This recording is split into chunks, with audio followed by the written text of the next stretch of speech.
So hi guys and welcome back to my channel. और आज मैं क्लास 8 एनसीईआरटी की न्यू हिंदी की टेक्स्ट बुक के फर्स्ट 5 चैप्टर्स की आपको एक्सप्लेनेशन देने वाली हूँ, क्योंकि हमारे हाफ ईयरली एग्जाम्स में ये 5 चैप्टर्स आने वाले हैं। कौन कौन से? स्वदेश, दो गौरैया, एक आशीर्वाद, हरिद्वार और कबीर के दोहे। मैं आपको इन सभी चैप्टर्स को शॉर्टली एक्सप्लेन करूंगी। ठीक है, तो हमारा सबसे फर्स्ट जो चैप्टर है हिंदी का वो है स्वदेश। ये हमारी प्यारी सी छोटी सी एक पोयम है। इसका मैं बता देती हूँ। ये जो हमारी कविता है हिंदी में, ये क्या बताती है? मातृभूमि जो है हमारी, उसके प्रति प्रेम और सम्मान की भावना बताती है। ठीक है, कवि जो है हमारे इस पोयम के, वो कौन है? गया प्रसाद शुक्ल स्नेही। वो हमें क्या बताते हैं कि हमारा देश ही वो जगह है जहाँ हमें सच्चा सुख, शांति और अपनापन मिलता है। ठीक है, जो हमारी ये कविता है वो देश के प्राकृतिक सुंदरता, उसके नेचर के बारे में, गौरवशाली इतिहास और समृद्ध संस्कृति का गुणगान करती है। ठीक है, हमारा जो हिस्ट्री है हमारी बहुत अच्छी है इंडिया की। ठीक है, और समृद्ध संस्कृति। ठीक है, उसके बाद कवि जो है हमारे इस चैप्टर के, वो सभी नागरिकों को, जो देश में रहने वाले लोग हैं, उनको अपने देश की रिस्पेक्ट की रक्षा करने, सम्मान की रक्षा करने के लिए, एकता बनाए रखने के लिए और देश की सेवा में अपना सर्वस्व न्यौछावर करने के लिए प्रेरित करते हैं। ठीक है, उसके बाद इसका जो मुख्य संदेश है इस कविता का वो क्या है कि अपने राष्ट्र पर गर्व करो और उसके प्रति अपने कर्तव्यों का निर्वाह करो, अपने कर्तव्यों का पालन करो। ठीक है, ये हमारा फर्स्ट चैप्टर का है। उसके बाद हमारा जो सेकंड चैप्टर है हिंदी की बुक का, वो क्या है?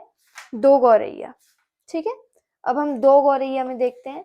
ये वैसे हमारा काफी लंबा चैप्टर है, पर मैं आपको शॉर्ट में बताती हूँ क्या है इसमें। क्या है, घर में घोंसला बनाने आई जो गौरैया हैं, उनके उनसे परिवार का जुड़ाव दर्शाया गया है इस कहानी में। ठीक है, कहानी शुरू में पिताजी के व्यवहार से शुरू होती है, जहां वे गौरैया को घर से निकालने की कोशिश करते हैं, लेकिन माँ के कहने पर और नन्हे बच्चों की चींची सुनकर उनका मन बदल जाता है। ये कहानी प्रकृति, नेचर और मनुष्य के बीच प्रेम, नेचर और ह्यूमंस के बीच प्रेम, करुणा का संदेश देती है। ठीक है, और ये भी सिखाती है ये कहानी हमें कि सभी जीवों के प्रति हमें दयालु रहना चाहिए और संवेदनशील रहना चाहिए, काइंड और एम्पैथेटिक रहना चाहिए। ठीक है, ये था हमारा सेकंड चैप्टर, कोई बड़ी बात नहीं है। उसके बाद आते हैं हम अपने थर्ड चैप्टर पे। हमारा थर्ड चैप्टर क्या है इस बुक का, देखते हैं। हमारा थर्ड चैप्टर है एक आशीर्वाद। अब इसमें क्या है, ये हमारी जो कविता है हिंदी में, इस कविता में कवि ने आशीर्वाद यानी ब्लेसिंग की शक्ति और उसके अमूल्य मूल्य को समझाया है। ठीक है, एक ब्लेसिंग की, एक आशीर्वाद की शक्ति और उसके मूल्य को समझाया है। क्या बताती है ये कि किसी बड़े या प्रियजन द्वारा जो दिया गया आशीर्वाद है, वो सिर्फ शब्द नहीं होते, सिर्फ वर्ड्स नहीं होते, बल्कि क्या होता है, एक आध्यात्मिक और नैतिक संबंध होता है। ठीक है, आशीर्वाद क्या है? एक इनविजिबल सुरक्षा कवच है, अदृश्य सुरक्षा कवच है की तरह काम करता है। ठीक है, जो हमें जीवन के कठिन समय में शक्ति देता है, निराशा से बचाता है और सही मार्ग पर, सही रास्ते पर चलने की प्रेरणा देता है। ये कविता किसके ऊपर है? आशा के ऊपर, सकारात्मकता के ऊपर और अच्छे विचारों के ऊपर, इन सब का महत्व बताती है ये कविता। ठीक है, ये थी हमारी कविता एक आशीर्वाद। अब इसके बाद हम चलते हैं किस पे? अपने फोर्थ चैप्टर पे, जो कि क्या है? हरिद्वार। हमारा फोर्थ चैप्टर का नाम क्या है? हरिद्वार। ये भी एक लंबा सा चैप्टर है।